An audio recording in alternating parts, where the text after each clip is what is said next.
Hello everyone.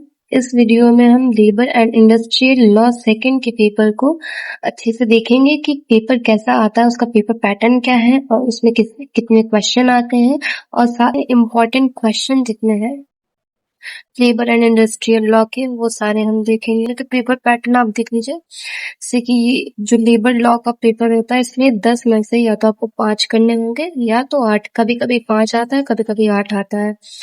तो 10 में से आपको या तो 5 करने हैं या तो 8। ये पेपर पैटर्न आपका होने वाला है। ये सारे क्वेश्चन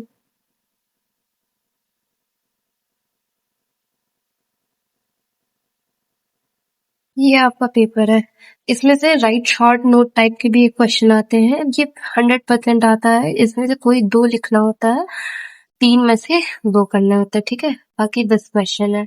फिर उसके बाद हम डिस्कस कर लेते हैं जो इम्पोर्टेंट क्वेश्चन है labour and industrial law second के PLLB 6 सेमेस्टर के स्टूडेंट्स के लिए। इसमें का जो पहला क्वेश्चन है, define workmen's compensation act 1923, explain object, scope and application of workman compensation act. Compensation act से और मैटरनिटी बेनिफिट एक्ट से, इन दोनों से क्वेश्चन 100% श्योर है कि आपके क्वेश्चन आने ही आने हैं।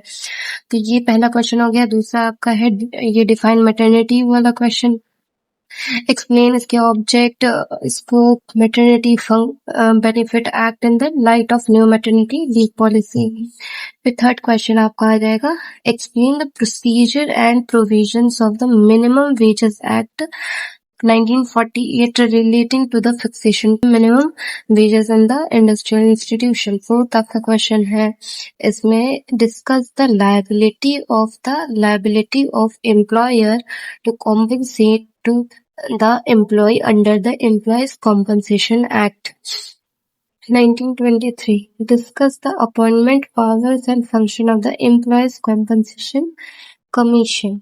ये आपका फिफ्थ क्वेश्चन है। ये 5 क्वेश्चन आपके, इसमें से देखिए जो इम्पोर्टेंट जो 100% है कि आएगा ही इस टॉपिक से, ये आपका ये पहला आपका वर्कमेन कॉम्पनसेशन एक्ट से, फिर दूसरा ये मैटरनिटी और ये मिनिमम वेजेस से।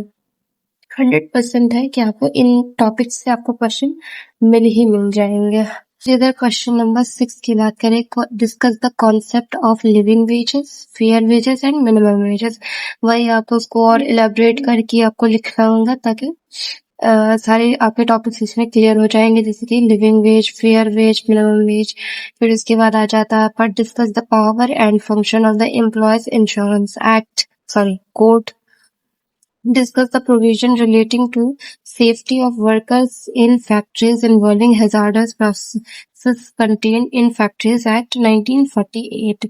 ये क्वेश्चन एंड देन ये जो शॉर्ट नोट टाइप्स के क्वेश्चन, जैसे कि living and fair wages, fixation division of minimum wages, power and functions of the advisory board constituted under the Payment of Wages Act 1936। And the last question is, explain the doctrine of the notional extension with the help of the decided case। तो ये सारे आपके जो है ये सब important questions है। आप इनमें से तैयार कर ले तो आपको मैक्सिमम आपको 10 में से 5 करने को तो मिल जाएंगे। अब जैसे कि इधर आ जाते हैं, बात कर लेते हैं कि पेपर में आंसर कैसे लिखें, हम कैसे रिप्रेजेंट करें कि हमारे वेटेज बढ़ने के लिए किस तरह से लिखें। तो कोई भी टॉपिक है, जैसे आपका ये सब्जेक्ट है लेबर एंड इंडस्ट्रियल लॉ, इसमें से सबसे पहले आपको क्या करना है, आपको 5 क्वेश्चन करने हैं। फिर उसके बाद एक क्वेश्चन आप से कर रहे हैं, सबसे पहले तो आप इसे डिफाइन कर दीजिए। जैसे मेन हेडिंग इसमें क्या है, वर्कमैन कॉम्पनसेशन एक्ट, तो आप उसे एक्सप्लेन कर दीजिए। एक हेडिंग डालिए एक्सप्लेनेशन, फिर उसके बाद क्या कहते हैं वर्कमैन कॉम्पनसेशन एक्ट, या फिर डाल दीजिए या तो आप एक्सप्लेनेशन डाल दीजिए, दोनों में आप कुछ भी डाल दीजिए। फिर उसके बाद अच्छे से आप इसे एक्सप्लेन कर दीजिए।